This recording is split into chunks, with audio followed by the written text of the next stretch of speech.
chit chat real quick about the economic impact of Walmart and Amazon and the fact that they pay low wages and products get distributed at low prices.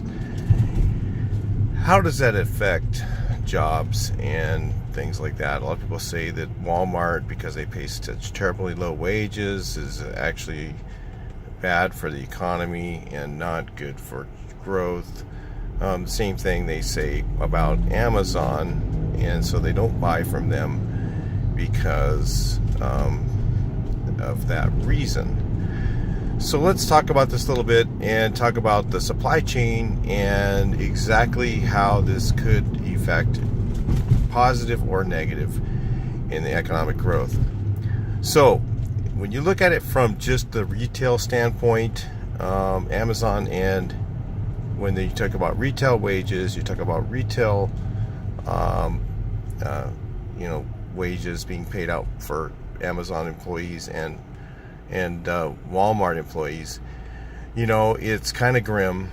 You're not looking at the whole picture, but you're looking at the one side of it, and yeah, they don't pay that much for wages. And the point of what I'm saying is, if you're working for one of those companies and you want to make more money, apply somewhere else. There's other opportunities out there, and then make the company have to compete for their labor force, so that instead of going to unions and stuff like that, a lot of people think that seems to be the solution.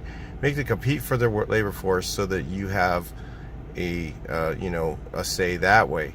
So if you can find a better job, then do that, and show them that they need to pay more that way. That's the way I think to go against that. But let's talk about this in a whole as an economic impact. Okay, so you have supply chain, you have manufacturing of more services and more products, because more people are able to buy more when they buy things through Amazon or Walmart. So people have more money out to spend, so they buy more products and services. So those products all get distributed. They all go to warehouses and get moved. There's jobs for that in those warehouses, moving forklifts and things like that. Supply chain jobs like truck drivers. Then you've got manufacturing of more products. So a lot of that's done in China, of course. So we are a big supporter of the Chinese economy.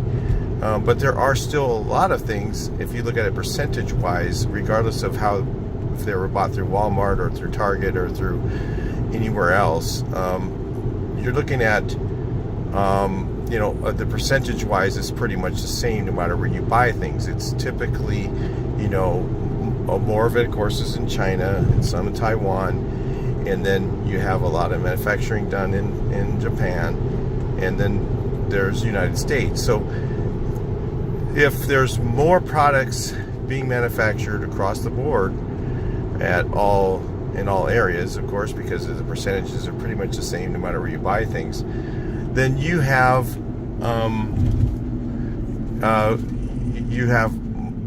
an economic impact that could be positive when you're talking about from a manufacturing standpoint, manufacturing jobs,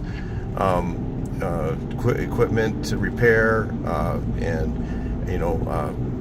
distribution repairs and distribution jobs. All that creates more economic impact.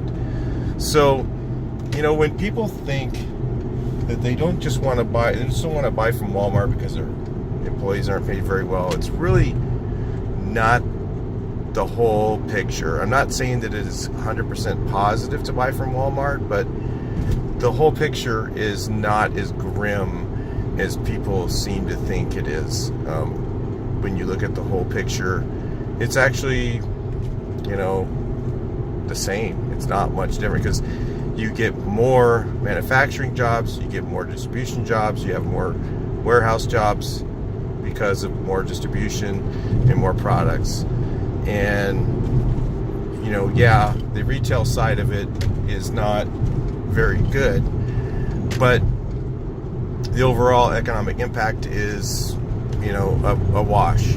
I would say it's not more positive. I'm going to say it's more positive because more markup would be positive, okay?